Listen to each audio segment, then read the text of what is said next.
Wow, Nathan, I feel like it's been a little bit. I'm excited to be back here with you. We've had some really fun guest artists and guest episodes and a replay of Twombly, and I am pumped to jump into this today. I think it's going to be a really full, meaty episode.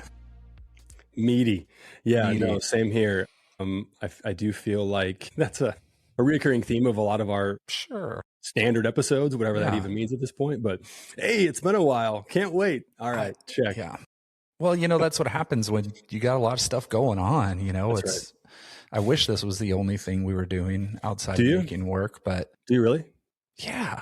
Like if I was just painting and recording this, that kind of is what I do. Yeah. No, I've been working on a lot of different things in the past few months, as you have as well, but you know what I mean. I do. I definitely do. Well, listen, we've got some exciting quotes to talk about today. We're going to kind of ponder a question. So our main theme is this idea of de-romanticizing the work. And we're going to examine that through the lens of a specific question, which is, what does making art give us even when it doesn't feel good? So we've got 4 main quotes that we're going to discuss, but here's kind of the big picture of what's coming. So thing 1, making is hard. That's the de-romanticization part of the equation. In spite of it being hard, it still gives us a lot. Always. So we're going to unpack 3 things that it gives us. It slows our thinking to get to the idea. Mm-hmm. It reminds us that making in and of itself is thinking, and that making nourishes us in ways that we can't even comprehend. So with that, you said you were going to whisper. Yeah. It's going to keep mixing that in. It's great. So with that in mind, our first quote comes from Hugo Winder Lind. It's not like it feels good all the time. I think that's a big thing. It doesn't feel good all the time to paint or make art.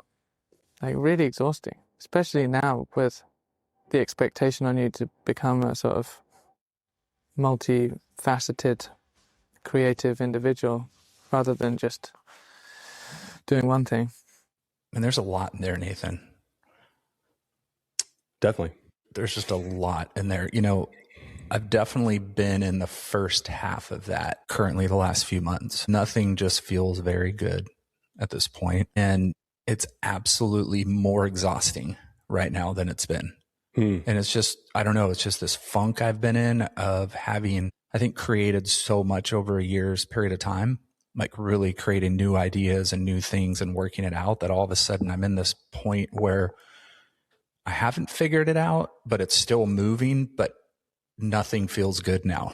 Yeah. And things did feel really good for years. So now I'm back in that moment of not forcing, but just trying to keep motivated and fighting apathy to keep creating and moving. I totally get what he's saying in that second part, that when you have these expectations of being and doing something and being a creative individual rather than just doing one thing, like feels like there are so many other things pulling at you in those moments too. It's funny because we are on different cycles of the creative process. I remember, so when you told me that, I had called you, we were talking whatever last week. Yeah. And I was like, man, it's flowing. Like a lot of things are finally, coming together. And I'm really excited about where things are at and where they're headed. And things are just, they're coming together in a way that they haven't, for a while. Yeah. And it would have been nice if you'd at least spent 5 seconds being like, hey, that's awesome, man. But no, it's because my brain was doing this. My brain was literally flipping you off like I'm doing in the video. If you're watching YouTube, you can see me. This is what my brain was doing. No, I felt it. I felt it over the phone. You went straight to like, well, not so much here. No, I did. I mean, that's a crazy thing, right? It's like, you want to be excited for your friends and your colleagues and your peers in the moments when they're in the flow or successful. But when you're on the opposite end of it in the moment, it's hard. Yeah. Like it's that battle, because I think V, who we had on a few episodes ago, we were chatting about a little clip of a video that she had put up on Instagram. And it was of a guy running in a marathon, and he couldn't make he hit the breaking point physically, and he's just collapsing on the ground, and runners are passing him. People are just going by, and he keeps getting up and falling up and falling up and falling, and his legs, and then 2 runners grab him and put him over their shoulders and start running with him. And his legs are just kind of dragging, and I was in tears, and I'm like, gosh, yeah, this is it. And she's like, we need more kindness like this in life. And that's the same thing we need to like be doing to our artist comrades in the moment, whether they're struggling or if they're successful. We still need to put that arm around them and just, either help them along the road or go, oh, I'm so happy for you. Because once I got the phone with you, I was like, dude, I'm so pumped he's in a flow. This is great for him. He needs this right now. You're reminding me of a principle of recovery and in life, but just this idea of there are certain things that we don't get to keep unless we continue to give them away. And this could be one of those things, right? Like, of course. I mean, look, if I'm running a marathon and I'm shooting for a time, I mean, that dude's going to be okay. It's not like we're on the battlefield and, we got to drag him back to safety. Right. Like, he's going to live. I can't say for sure that I would be the person that would put somebody over my shoulder in that context. But when somebody is, legitimately struggling, like, the more that we can offer up, the more that we can share, with the people that we are in communion with, that we're in community with in this game, like, the more you share, the more you get, the more you give, the more there is, whatever, insert your cliche here, but they're true. Like, that's something that, I mean, even just by virtue of talking about it with somebody else. And this is something, back to that conversation, it's not as though I could just say like, well, hey, have you thought about like just having everything work all of a sudden? Right. There's only so much you can transmute to somebody else, but there is something to be said for, just doing what we can to lift other people up and offer what we can, in that moment, which oftentimes comes back to perspective. I mean, don't you find that that's something that you end up offering, whether it be to your mentees or just, other artists that you're in conversation and in communication with, is just a version of perspective, because that's really what we need in those moments. Right. Is, what's right in front of us feels like all there is, when in actuality, that's not the case at all. Yeah, I think perspective is the point to be made there, because as I was watching that video of the marathon, I had 2 different perspectives in my head. One was, oh man, isn't that amazing that they lifted this guy up and helped him across the finish line? But then my other perspective, after I sat for a few seconds, was, hold on. He knows exactly what he's getting into. He knows that he may finish or may not finish, or his body may just be giving out and he can't finish the race. And, I was thinking, well, everybody's in the same game with him. They're all on the same level. They're all doing the same thing. And so should the other racers stop to help him, and then it then hurts what they're trying to accomplish in that race? Yeah. Or should they just keep going? Because even as an artist, right, there's multiple times where it's like, hey, we can't stop and help you and pick you up and bring you along with us, because maybe you, the artist, aren't putting enough work in the studio or outside the studio or networking. Like, there are 2 perspectives. Yeah. Right. Yeah. Because there are plenty of artists that I've been around, who are just like, come on, let's go. We can do this. We can do this. And I'm like, you're not doing anything. Like, you're not doing yourself any favors by not spending time in the studio when you have it, by not experimenting and growing your work, by not getting yourself out there and going to openings and shows and trying to meet people and network. Like, I can't be the person that just brings you along and does that for you. That's right. Yeah. So perspective is the grandiose thing here to think about in those moments. I want to speak to the highlight reel illusion that is social media. Yeah. I'm sure you get comments like this as well. It looks like you're having so much fun. Oh, I wish I could just be a fly on the wall. And in that context, it's difficult to respond in a way that's, it's just, hey, thanks, but the real response is, this isn't real. Yeah. It's real. What you're seeing are true clips, but those are highlights. That's the most visually interesting 7 seconds from 7 hours worth of standing around, trying things that don't work, being discouraged, throwing stuff across the studio, quitting and firing myself and hiring myself back, 10 minutes later. Yep. And it's, I don't know about you. I'm curious to hear your thoughts on this, but I personally, I feel I've got some guilt around even saying that, because I am so overwhelmed with gratitude to be able to, for it to be hard, to be able to suffer in the studio, understanding that that's a gift that a lot of people don't have, you know? So it's kind of keeping one foot planted in both camps. Like, this is all, even when it sucks, even when it's terrible, it's still awesome. Like, a bad day at the studio is still better than, you know, fill in the blank. Yeah. Anything, almost anything else. And it's fucking hard. Yeah. It's both of those things. I love it and I'm tired of it, but I need it. Like, at the end of the day, we need eyeballs. We need eyeballs, period. As artists, we need viewers.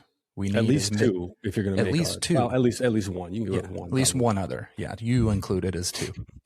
But it's like, yeah, it drives me crazy, but I know it's necessary today too. And so it's really hard to not get wrapped up in so many things, especially with that highlight reel. You know, like the last video I put up of a work that I did, a diptych.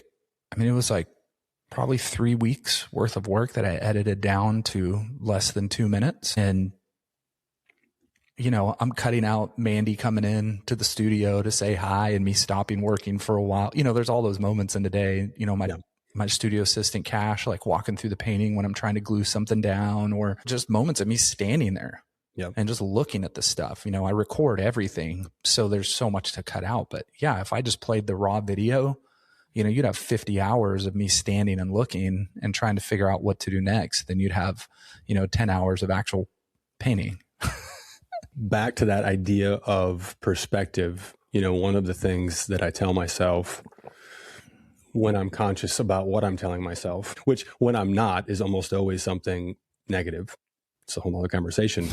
But when I'm intentional about what I'm telling myself, one of the things that I really try to keep at the forefront of my thinking is that it doesn't have to feel good in the moment for it to work. And just because it feels good in the moment doesn't mean that it's going to work. Yeah. So, you know, I think there's a natural association between those two things, because a lot of things in life kind of line up that way, right? Like, hey, it felt good doing it and it turned out well. I think that in the studio, that's where it's just different, you know, like so it becomes a matter of really sort of unpairing or decoupling that natural association. And the perspective comes in when I realize, oh, just because it doesn't feel good right now does not mean that something that happened in the studio today won't be something great or won't work, even if it's not working with this piece or in this particular context. Marks were made, material was processed, like things happened. And so there's just that perspective of like, you know, when I walk out of the studio at night, to just remind myself, hey, you know, it's okay.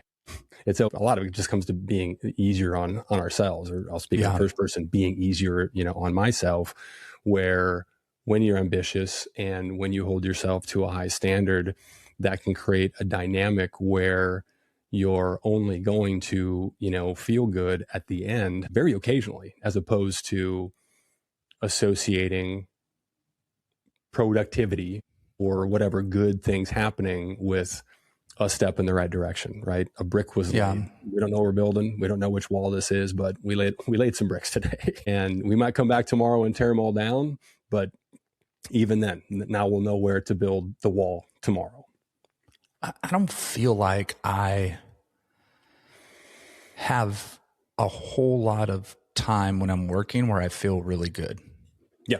Like, I honestly don't. I think the majority of my time is confusion, really seeking out things that aren't currently in my head, trying to fight with myself and what I think could work versus what I've seen work. I feel like my head's all over the place. And when I'm feeling really good, I feel like I'm creating really bad work, honestly. Sure. When I'm really like, oh yeah, this is really working, I feel like I come back the next day or the next week and look at the work and go, God, that's freaking horrible. Right. That's really bad. And that's that last painting that I had put up, I was telling you about. Remember, I created a painting and then I stepped back and went, how in the world did I just time hop back to 2013? Sure. Yeah. I mean, I was mind blown and I was in the flow, man. I was like, yeah, this is awesome. This is working so good. And then I stepped back and went, I just lost 13 years in that moment of really feeling great. Yeah. And so then I painted over the whole thing and started again. But it's like, it's just a weird dynamic. The artist's mind is such a crazy, weird dynamic that we're all different. We all operate in different ways. Yeah. But art is not going to feel good all the time, everybody. It's just not. And we're not going to understand it most of the time. I would argue that there was some part of you that, for whatever reasons that will remain unknown, just needed to do that day. Yeah, absolutely. And that some component of going back 13 years needed to sort of resurface for you to work through and have that come out another way in I know 2026. that. Check this. So the poem that I was painting from was from the year 2000, and that I wrote in 2000, right? And I'm sorry, I always you were thinking about year 2000, Conan O'Brien. The year 2000. So good. Right. So my mind was back in that time with my buddy Micah on the beach in Santa Barbara, and the poem, we're out in the ocean at night watching the moonlight, talking about his sister Heidi that we lost, I think 2 years prior to that. And we were discussing that in tears and just talking, just this life moment that was just beautiful in the water in Santa Barbara with the moonlight. I mean, it's just an incredible night. So I was kind of there. And then what I realized is I painted kind of forms of a painting that I painted of he and I in college for a class. And somehow all of that brain space, right, couldn't leave that moment. But what I realized later when I painted over it, if I hadn't just gone with it and worked through that, I wouldn't have gotten to where I would have gone. Yeah. Yeah. And I spent a ton of time working on those layers that ended up becoming just nothing. But it worked my mind to the place and a frenzy that I needed to be in when I started over. You reminded me of something else that's a really good anchor for perspective, which is to look at, I'm looking at pieces in my little podcasting studio here. You look back at, that's a great example right there that I'm looking at. You look back at finished work that ultimately did resolve itself and work as well as it needed to at that time for it to be, I don't know about you, but I can remember specifically like, that part right there, I was super frustrated about and wish it hadn't happened. But ultimately, it did get resolved and it did work out. And it ended, in case of the one I'm looking at, it ended up being the best part of the finished piece. Yep. So the point is, we're not always going to understand it. We're usually not going to understand it, and that's okay. Well, and I think a lot of that goes into what Mark Bradford is about to tell us as well. Segue. I still don't know how this is going to hang. I still don't even know. To me, I like it with the tags in it, but, well, maybe bright color tags. I'm not sure how it's going to hang. I just thought to put it in a box, send it down there, stack it up and put it in the box. I noticed that my art practice is very detail, labor intensive. And I think that that's a way of slowing myself down so that I can hear myself think. So I can hear the voice that's a little bit more quiet. So I can hear maybe the decision that might come through that's a little less large. That quieter voice has sometimes the more interesting idea, if I can get to it. I've got like tears forming in my eyes right now because when I hear Mark Bradford talk about art, I just go to a different place. I honestly do. He just takes me to a place that is so different and so beautiful and so wonderful. And, having seen so much of his work in person, everything he said there, right? That's kind of what I was talking about in my own way with not feeling good about the work, just kind of spending a lot of time listening and working through. And it's like, just that sentence, the quieter voice has sometimes the more interesting idea if I can get to it. Damn. Preach, Mark. I don't know. I mean, he's on my Mount Rushmore. Yeah, same. he's on an ever growing list of just icons where we're like, we're going to do a Bradford episode, but we got to do it right. Yes. Yeah. So this is not that for today's purposes, but I mean, the thing that struck me, the opening line is what really struck me. And it's not what he said, it's how he says it. I still don't know how this is going to hang. I don't even know, because I have these logistical frustrations and ponderings all the time, especially with the materials that I'm working with that aren't meant for art, that have never been combined, together for any other reason. It creates a lot of logistical challenges of like, okay, cool. I've got a piece that I like as it exists right now, with part of it screwed to the wall and part of it like, how is this going to this going to be transported? How is this going to exist in space? How is it going to be installed? All of these things, because I ask that question all the time, but the way that I ask it is typically very different. It's much more like, I still know how this is going to hang. What the hell am I doing? Yeah. It's whereas just, Mark's just like, I just don't even know. Yeah, it's okay. We'll see. Yeah. I'll just ship it in a box. I'm just going to stack them all and ship it and go, here you go. Here's a little thing of tacks if you want to use those. Let's use the bright colored ones. Right. Let them, here it is. Let them figure it out. It's numbered, it's lettered. Here's where everything goes. You and I talk about this a lot, when we're on the phone and talking about our work and things. And it's, the general thing that I'm usually telling you is just make it and figure it out later.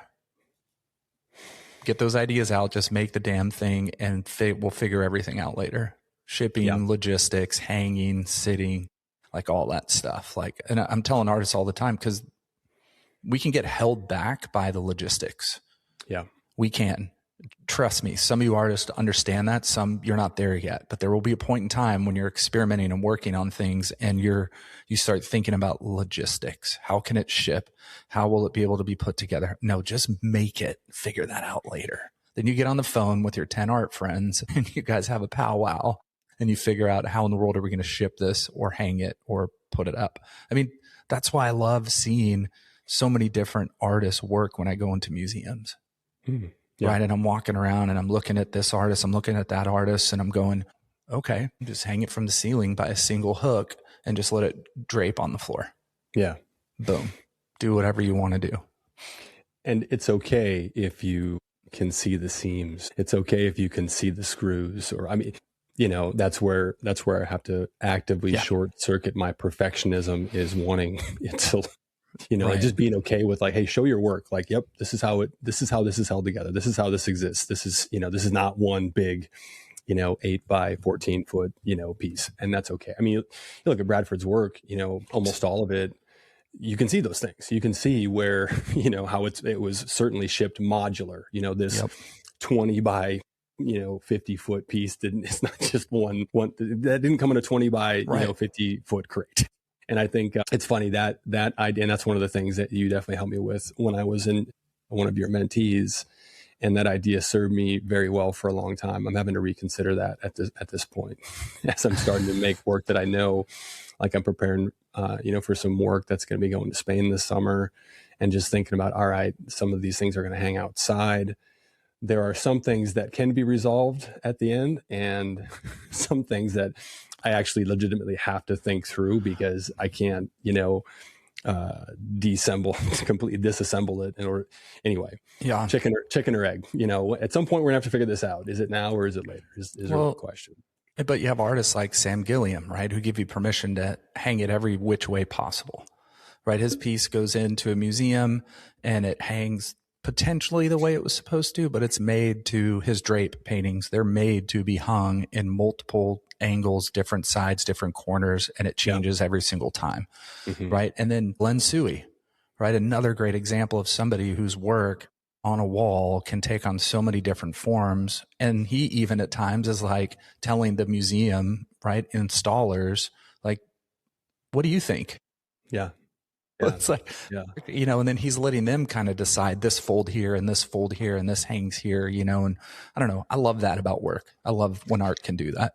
Well, and it's hilarious that you said that, because I was literally just thinking about Elana Tui, and that's confidence in the work too. I mean, that's how confident do you have to be in the work that you're like, yeah, whichever way this hangs, it's going to do what I intended for it to do. It's going to speak maybe in a way that was better than I intended. That's beautiful.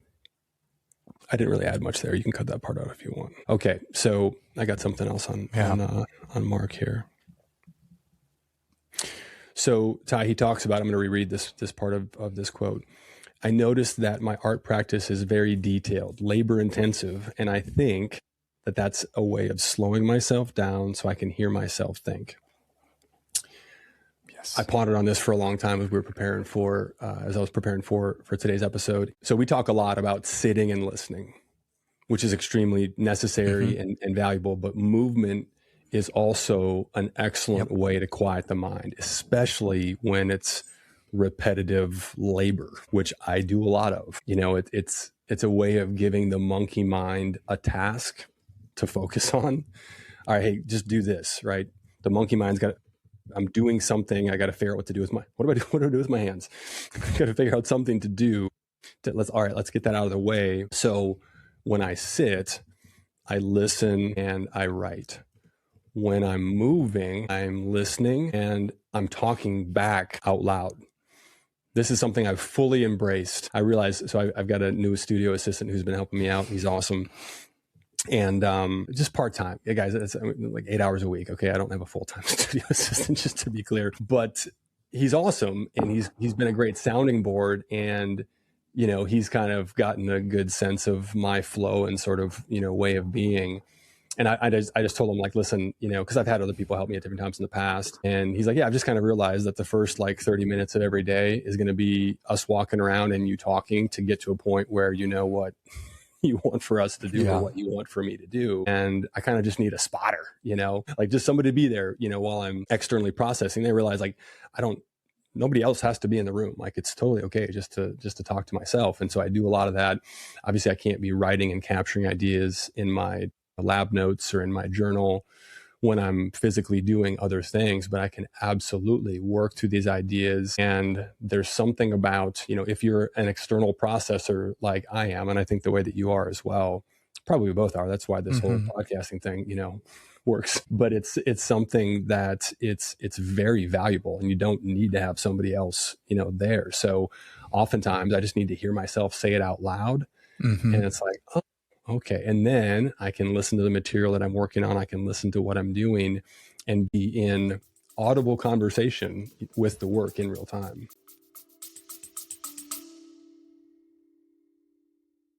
Hey everybody, just wanted to take a quick second and ask you to leave us a review or a comment. It would absolutely help us in the podcast if you would do that, and take a second and share it with a friend too. Time stops when you're busy working on your work. Like, it's almost as if, right? Let me rewind a little bit. When you're sitting and listening and just looking at work, you're completely kind of focused on that moment, and your brain is completely focused on what you're looking at.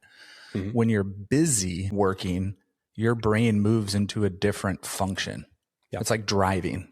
Right? Those times when I forget what the name of it is for, it's a psychological term for when when something so important is happening, your brain protects you. So you drive 4 hours somewhere, you don't even realize you drove 4 hours. Like you're kind of just gone in your head. Next thing you know, you're there and you're like, I don't remember anything. But your brain knows how important it is to keep you alive in that moment that it's focusing, even though you're Same thing happens when you're making art. You just kind of disappear into something that in your head is so important that your brain is firing all over the place.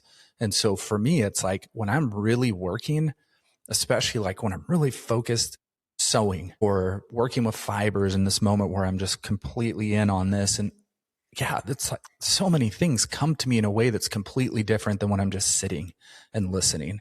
And I think that's what Mark is saying in that moment of the way of slowing himself down so he can see himself, he can hear himself think. Well, and that's where the quieter voice, when he says the quieter voice has sometimes the more interesting idea if I can get to it. And the only way the quieter voice has an opportunity to break through is if our default louder voice is out of the way. I think so. Yeah. Well, and that's, Rick Rubin talks about that a lot, talks about those moments a lot, right? Like even when you're busy, you're keeping your mind open to ideas and to new things. And you need to be finding those ways to get to those ideas. And he says, if I can get to it. Yeah. You know, and I think that's if we can, well, yeah, let's figure out those ways that work for us so that we can get to those ideas. Well, and that's where having a studio practice that involves, or creative practice, whatever that looks like, for you, let's turn this into a tactical tip, but tactical tip. It's, we need a sounder for that, but it's to have some version of a routine where, there are some days where you leave off and you just ran out of time or energy or whatever, and you know exactly where you're going to pick up.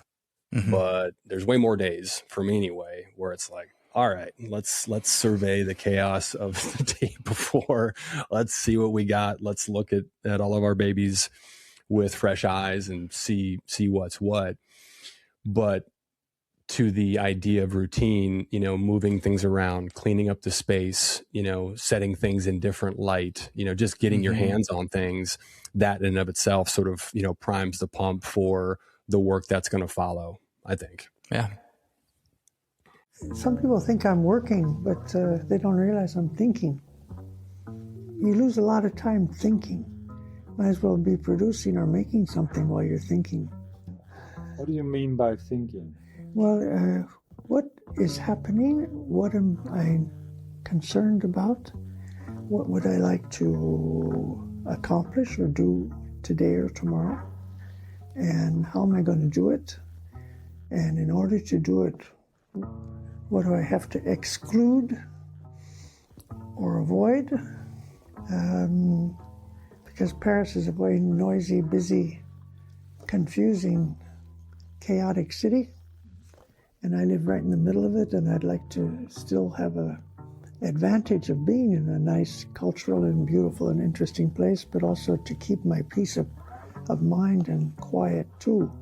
So I have to find a way to do that, and I can sit still and quietly and think and practically solve all these problems while I'm having a coffee. To be alive is to sort of discover. So hang in there, because you never know what the next discovery might be. Hang in there. Did you feel like she was talking to you? Yes. Right? Isn't that, to me, that's like such a special quality when you can watch somebody in an interview, especially for me with artists, and I feel like they're literally talking to me. And I feel like she was very purposeful in that conversation to kind of reach artists out there through it.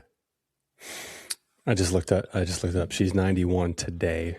Oh, wow. This isn't her birthday, but okay. as of today, so she was born in 1934. Yeah.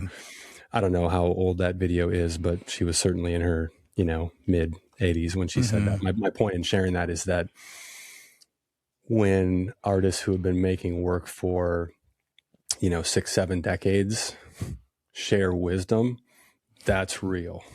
Yeah. That's real wisdom. Absolutely. That's who we need to be listening to. So when she says hang in there, you're like, thanks art grandma. Seriously, and think of this line, Nathan, to be alive is to sort of discover. Yeah. Like she's offering that to every artist out there. She's saying, hey, you need to realize to be alive is to discover. So hang in there. You don't know what that next discovery might be. Keep going, artist. Keep going. Hang in there. You have a lot of time, or a very short time. Like we don't know. I was sitting in a coffee shop today and I was writing some poetry while my studio assistant was getting groomed at the groomer. And I was writing some poems on death and just thinking about like time and how much we either don't have or how much we do have. Yeah.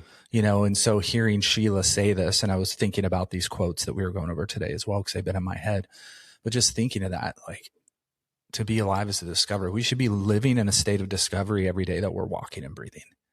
And I think all the things that we've kind of gone through today so far is kind of alluding to those, like busy or quiet, listening or working. Like all of it should be wrapped up in discovery somehow. I'm trying not to laugh because I was reading our reviews on Spotify and Apple the other day for the podcast, and somebody actually put a review up. It was like a 3 out of 5 stars that we were getting too emotional and whiny. And here I am today being very emotional and whiny. Are you going to leave this in? Yeah, I'm leaving it in. You brought this up before, and I remember saying something to the effect of, show me the work that is produced from unfeeling. Yeah. We could probably find some. We don't need to list examples for today's purpose. Right. I know. Just like, hey, I'm an emotional person. I wear my heart on my sleeve. All of my mentees can attest to that, or artists around me, or my friends. Like, I'm just emotional. Yeah. Like, I love life.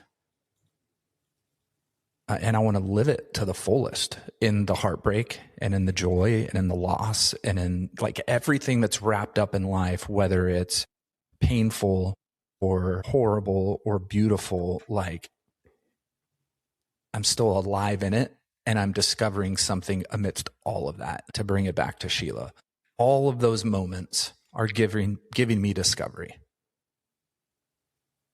And that is beautifully awful. It's that tension, right? There's just a lot of tension wrapped up in that. Was it Thoreau who talked about sucking the marrow out of life? I actually know it is, because I just looked it up. I just brought it up in a way that made it seem like I actually had access to that in my brain. Yeah, it's from Walden. Yeah. Yeah. So, but the point is, it's everything. I do love bone marrow. Typically, I don't consume it that way exactly, but it's all of it. Right. It's everything that's in there. It's not just the parts that we like. It's not just back to life. If we're going to experience it, we got to experience all of it. If we're going to enjoy the highs, we got to roll through the lows and discover all of the above. The part of this quote that I wanted to spend some more time on too, it's so funny because shout out to the interviewer, because when he asked the question, what do you mean by thinking? At first listen, my first thought was like, what a dumb question. But what followed, so great intuitive question, because what followed was incredible. Mm-hmm. She lists off, well, what's happening? What am I concerned about? And the part that I want to zero in on, and in order to do it, what do I have to exclude or avoid? That's huge. We've talked about this before, because this is a reoccurring theme, but just asking that question, what's in my way? And am I really willing to, remove it? So if we're really about the art life, as David Lynch calls it, we have to audit our time, our resources, our energy, all of it. And we have to be willing to take a scalpel to remove anything that doesn't belong, that isn't in alignment with our values and what we want to do with however much time we have here. I was talking to a friend of mine who I'm not going to name. I don't think he listens to the podcast, but just in case, I don't want to throw him under the bus. But this was last week, and this is a friend of mine who he's a man child. He's in his early 40s. He's got a lot of flexibility with his time. And he, like me, is very prone to picking up new hobbies. So he went on a date and went bowling and bowled like a 150 or something. And he texts me, he's like, I love bowling. Cut to the next day, he texts me a picture of his custom bowling ball with his initials monogrammed on it. You know what I mean? Feather in the middle? No, but I did reply with a Big Lebowski meme with Jesus. Mm-hmm. So good. John Turturro in that Great role. film. Unmatched. But so this is somebody who he's got a lot of creative aspirations, and he's very talented, but he hasn't to this point been able to execute consistently on any one of the 4 or 5 things that he could have really been amazing at, and still could. I'm not going to say that ship has sailed completely, but I just asked him, we're close. And I said, imagine how that short film you're working on, imagine how the soundtrack that you've been the projects, the unfinished projects that you have in the works right now, like, is becoming a good bowler going to get you closer to what you aspire to be? So the question really comes down to, do my actions match my goals? Yeah. And if not, it's okay. But one of those two things needs to be adjusted. Either we need to increase our actions to be consistent with what achieving our goals is going to require. Yeah. Or we need to just lower the goal. Because when those things aren't in alignment, that's a great recipe for a lot of regret. Mm-hmm. When they are in alignment, that's a great recipe for fulfillment and peace of mind and being okay with whatever we are saying yes and no to.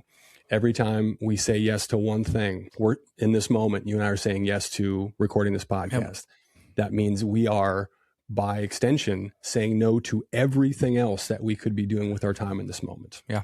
And that's a lot of things. There are a lot of things, an infinite number of things that any one of us could be doing at any moment in time. So whatever we're choosing to invest our energy into, it better be consistent with our overreaching goals. And I realize I'm using sort of some, achievement driven vernacular here, but replace that with whatever's true for you, dear listener. But those two things they need to be in alignment. They need to be in alignment. And so if we are serious about making authentic work that we are putting into the world, that we want to be seen, that we want to have, an impact of some kind. Again, fill in the blank with whatever's true for you.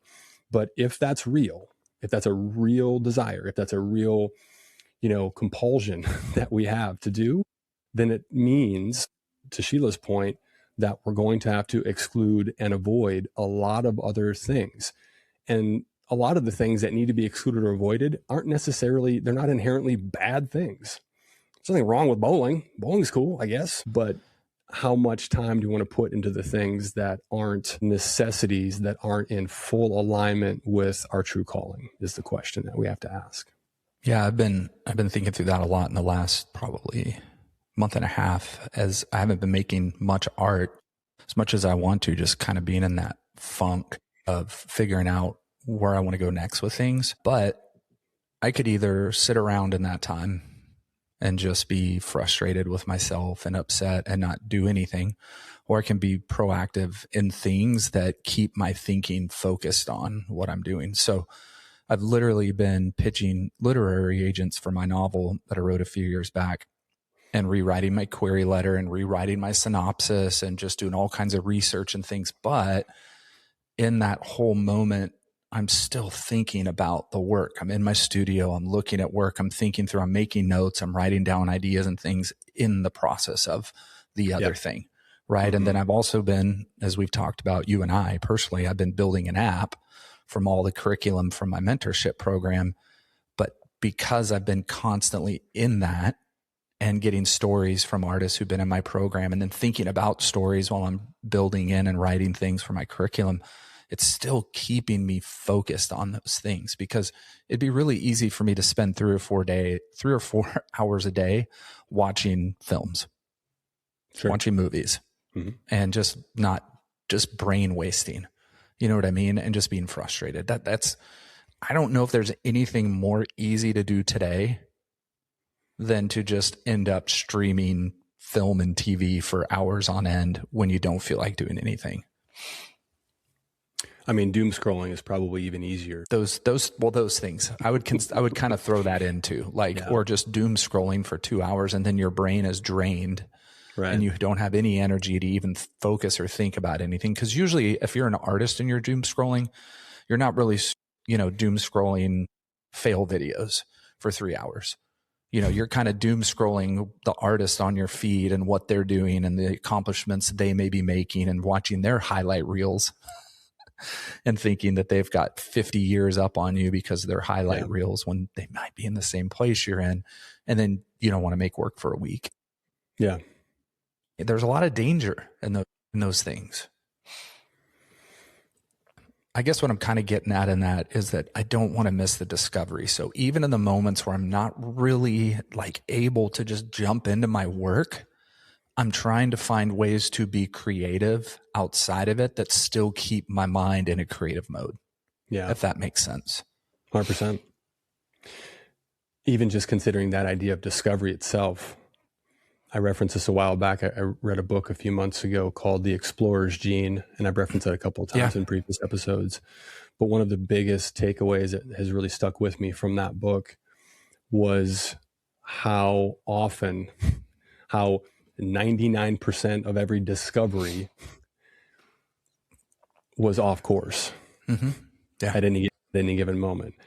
And that all of the detours, all of the mistakes, all the fails, all the things that didn't go well were necessary steps to figure out ultimately what did work, or what was going to get Explorer from point A to point B.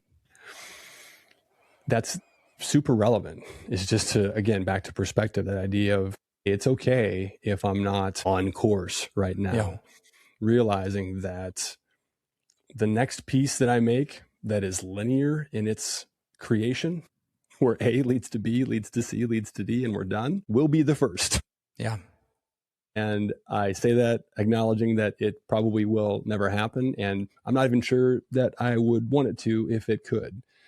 Those detours are necessary, you know? And so when we're in those low moments, here I go talking about feelings again. When we're in those low moments, just reminding ourselves that this is part of the journey. Yeah. All right, let's listen to our next quote, Ty. Yep. Why do I still make things? My sense is I make things because it nourishes me. I make the work because the work is filling. Now, the work doesn't do everything. The studio doesn't do everything, but it does a lot. I love that. I freaking love that. Well, you should. I mean, you're the one that added it to our list today. Yeah, V had, I saw that because V had put it up today on Instagram, and I was like, yeah. Because I think as I was working on my app, I was reading through a bunch of my curriculum, and I was reading through notes that I had made about my own frustrations and the moments where I've just been like, why in the hell am I doing this?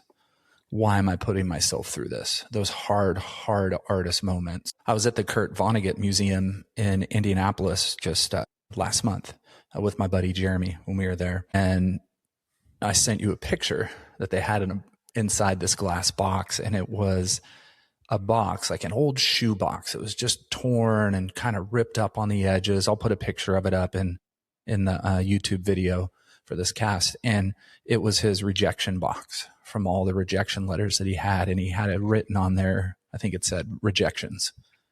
And I just broke. I was just in tears. And I was just like, you know, here I'm in a room that is celebrating one of my literary heroes. And the fact that his rejection box was right there. So I'm in the room based on his success. And I'm staring at all the rejections in a box. Right? It's like there's just a moment of hope. Not that I don't have hope in my work or myself as an artist, but there's just to be in that room with one of your heroes and just go, it took them, it was a journey for them too. It just feels good. Feels good. You feel like you're part of that class because you're like, yeah, I'm getting rejected too, bro. No, it's like, I just wanted to wrap my arms around the first Vonnegut photo I saw and just like welcome into my arms and go, yeah, I'm just like you, man. And so, man, just why do I still make things? Well, because it nourishes me. That's why I'm doing this. And that's what I tell myself in those moments where I just wanted to throw the towel in and go, I can't do this anymore. It's too heartbreaking when the hard things happen. It is heartbreaking. Yeah. But then I go, man, the next morning I wake up, I go, God, I want to get back in the studio so fast because it nourishes me. The work is filling. Now, I love that he follows that up with, it doesn't do everything, but it sure does a lot. Side note, I just resolved a question I was trying to answer earlier, and I just need to make a note. So this would be great. Consider this exhibit A of when Of Nathan's brain. Yeah, it's a dark place. You don't want to visit at night. But exhibit A of while we're doing other things, ideas come to us. Things get resolved even when we're not thinking about them actively. I wanted to ask you, because I know Jeremy a little bit, having hung out with him a couple times. Yeah. And I know he's a very, deeply feeling, heart-centered individual who probably wasn't as affected emotionally by that specifically. How did he respond in that moment when you were, are tears just welling up? Let's talk about feelings. Are tears just welling up, or are we streaming? Oh no, I was it visibly streaming. obvious that you were okay? Yeah, no, I don't respond in that moment. I don't care if people see me. No, tears streaming. You know what I mean? I know you're not. No, he was ashamed to be crying. I'm curious, how did he? Jeremy was around the corner. Okay, he was around the corner reading. The museum's fabulous. It was like we spent quite a bit of time in there because we had to read every little typed letter that he wrote to other people or politicians or whatever. I mean, it was just insane. I highly recommend it. If you're ever in Indianapolis, you cannot miss the Vonnegut Museum. It's incredible. He was around the corner, but I stood there for a while. And I remember when I speak out loud, I've talked about this before at museums and things. I'm not one to hide my emotion. And I'm looking at this glass case has a bunch of things, and I come around the corner and I go, his rejection slips. And it even says like, be quiet, like in the room, kind of like a library in the room. But I'm going, oh my gosh. And I'm looking for Jeremy. Where are you going to show you this? Cause he knows he's my buddy. So we talk about this stuff quite a bit. So when I waited until he came around the corner, and I was going, gotta come see this. Look at this is insane. And he was like, wow, he knew what it meant for me. So it was a pretty powerful moment. I want to zero in on the last part of that quote. Yep. The studio doesn't do everything, but it does a lot. Mm-hmm. And I was just reflecting on how I don't understand exactly where. Let me rephrase that. Let me start over. I don't understand exactly what it does, what that nourishment is, or even why I need it. I just know that I do. Mm-hmm. I know that it's significant. And I know this because when I don't get it, I don't feel whole. I'm a little twitchy. I'm a little off. If I go more than a couple days without making something, and as we've discussed many times before, we're not always in our studio. We're not always in the optimal place to do what we're doing on a regular basis, but there's always a scaled down, travel light version of writing about the work that can be done. But I just know, I don't understand it. I don't need to understand it. The only thing that I need to know for sure is that I need it, and that it does something for me that nothing else does. Yeah. Well, that's why I call it my sanctuary, my place of worship, and my playground, because it is a very spiritual place that evokes depth and worship for me. And it's also my playground. It's a place where I can be 4 years old with not a care in the world, and I can just have absolute freedom and play. Like it's really a massive combination of both those things. So you think about it, if that's in my brain space and personality as an artist, that it means that for me, that if I'm spending too much time away from it, you can only imagine what is missing. And I think that's something to really think about. Now, that doesn't mean, right, studio is where you make art. Doesn't matter if it's a loft, a building, a warehouse, a bedroom, a bathroom, living room that has to be cleaned up, every day when everybody comes home. It's just, that's your place you make work. So think about when you're not there and you're not in it, what is missing for you? This is an idea, Ty, that I've been reflecting on a lot lately, which is beyond what does the process and what does the studio practice do for me, or what's the point? It's back to this idea of something that we've discussed, many times before, and certainly will again, which is, what is the work about? And I've been thinking a lot about, what the studio has taught me, what art has taught me, and just the benefit. I guess this is maybe as close as I can get to putting my finger on what that nourishment is, or one version of the nutrients, that come from making art. But it's the way that our work continues to tell us what it's about versus the other way around. I think that's a little bit about what Bradford's referring to. That's the small voice. Yeah. The big voice might be, here's what I'm trying to do with this. Here's what I'm trying to say. Great. There's a place for that. That's a reasonable starting point.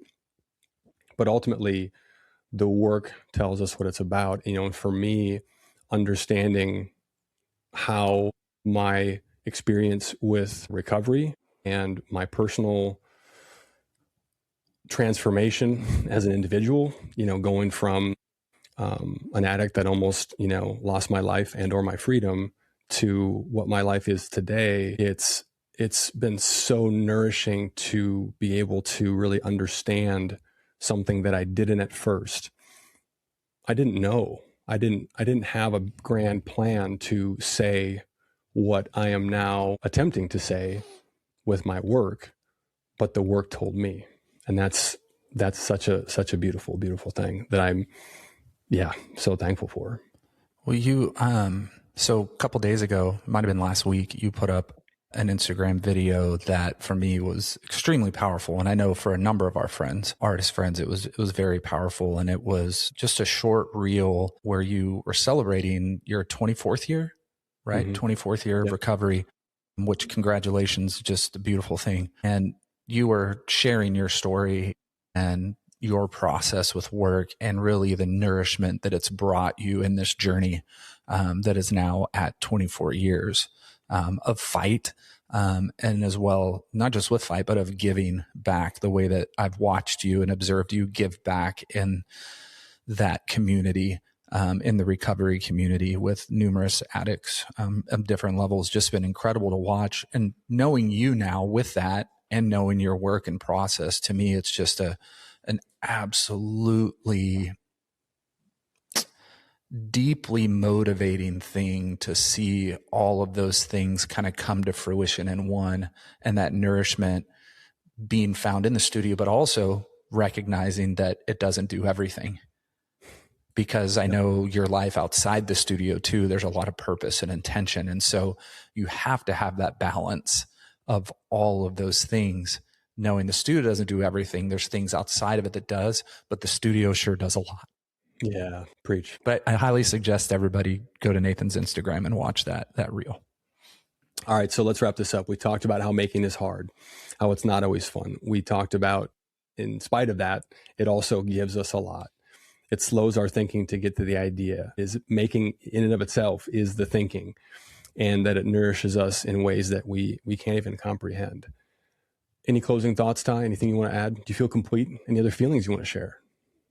No, I think I've shared quite a bit of feelings today. I'm gonna go lay on the couch outside and cry the rest of the afternoon. Yeah, it's great. It's great. So here's some questions to consider, dear listener. What is your relationship with your creative process? Yeah, that's a really good thing to ponder. It's a really good thing to, back to that idea of perspective. It's a really useful thing to consider and really sit with. What's my relationship?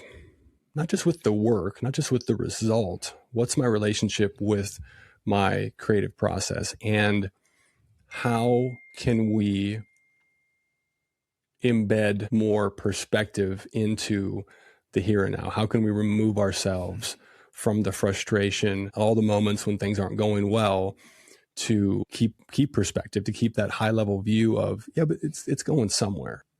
I was thinking earlier, just as an encouraging thought, I suppose. But if you've ever completed anything that you were happy with, even just once, you know that there is something on the other side of discovery. We don't need to know what. We don't need to know when. We probably don't. But something is on the other side of discovery. We would love to also hear from you out there, artists, and just share with us any of your own experiences with making and thinking. Let us know, what are your processes? What are the ways that you kind of navigate these things that we talked about? Are you living in a state of discovery, or is it something that you're really kind of struggling with in your work? We'd love to hear from you for sure. And as we always say, just make art. And we're going to leave you with Sheila Hicks again, just kind of giving you a little bit of encouragement to finish your week with. So we hope you have a great day and go make some art. To be alive is to sort of discover. So hang in there. because you never know what the next discovery might be. Hang in there.